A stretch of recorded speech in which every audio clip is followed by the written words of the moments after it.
Hi guys, Friday morning baby corn வாங்கி வச்சு அப்படியே இருந்துச்சு. ஸோ அதுக்கேற்ற மாதிரி தங்கச்சி அன்னைக்கு வீட்டுக்கு வந்திருந்தா. ஸோ பேபி கார்ன் நூடுல்ஸ் தான் பண்ணியிருந்தேன். பாப்பாவோடய கொஞ்ச நேரம் டைம் ஸ்பெண்ட் பண்ணியாச்சு. எழுந்து அவள் கட்லிங் டைம் எழுந்தோன்னே எதிர்பார்ப்பா. ஸோ அவள் கூட கொஞ்ச நேரம் டைம் ஸ்பெண்ட் பண்ணியாச்சு. எப்பவும் போல நம்ம பேபி கார்ன் ஃப்ரை பண்றதுக்காக கார்ன்ஃபிளவர், மைதா, சில்லி பவுடர், பெப்பர், சால்ட், இஞ்சி பூண்டு பேஸ்ட் இதெல்லாம் போட்டு மேரினேட் பண்ணி வச்சுக்கிறேன் ஒரு சைடு. தென் ரொம்ப நாளா எனக்கு பாப்பாக்கு ஃப்ராக் ஸ்டிச் போகணும்னு ஆசை. ஸோ ஃபோன் பார்த்து தான் ஃபர்ஸ்ட் டைம் தைச்சு போட்டிருந்தேன். ஆக்சுவலா எனக்கு ஸ்டிச் பண்றது கூட கஷ்டமா இல்லை, பட் கட் பண்றதுதான் கஷ்டமா இருந்தது. ஸோ ஸ்டிச் பண்ணி போட்டாச்சு, கரெக்டா இருந்தது. ஸோ தைச்ச உடனே போட்டணும்னு சொல்லிட்டு அந்த ஈகர்னஸோட போட்டு பார்த்தாச்சு, கையோட கரெக்டா இருந்துச்சு. ஸோ சாமை நூடுல்ஸ் தான் வாங்கியிருந்தேன். ஸோ அவங்களே அந்த மசாலா பாக்கெட்டும் கொடுத்துருந்தாங்க. ஸோ நூடுல்ஸ் எப்பவும் போல சால்ட், ஆயில் போட்டு அவங்க பாக்கெட்ல மென்ஷன் பண்ண டைம் படி பாயில் பண்ணிக்கிறேன்.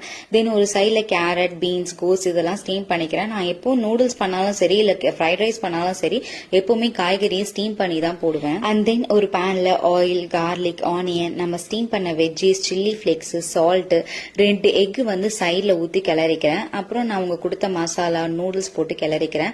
கடைசியா soya sauce, pepper, and then நம்ம ஃப்ரை பண்ண பேபி கார்ன் இதெல்லாம் போட்டு நல்லா கிளறி விட்டுக்கோங்க. ஸோ கிளறி மூடி போட்டு ஒரு 5 மினிட்ஸ் வச்சிங்கன்னா அந்த எசன்ஸ் அப்படியே இறங்கிடும். ஸோ அன்னைக்கு ஈவினிங் சரவணா ஸ்டோர்ஸ் பிளான் இருந்துச்சு, பாப்பா பர்த்டே ட்ரெஸ் எடுக்கணும்னு சொல்லிட்டு. ஸோ அன்னைக்கு பாப்பாக்கு ட்ரெஸ்ஸும் எடுத்துட்டு வந்தாச்சு. ஆக்சுவலா எங்களோட பிளான் போத்தீஸ் தான், பட் சரவணால தான் போய் ட்ரெஸ் எடுத்தோம். ஸோ நெக்ஸ்ட் வீடியோல பார்க்கலாம். Thank you so much.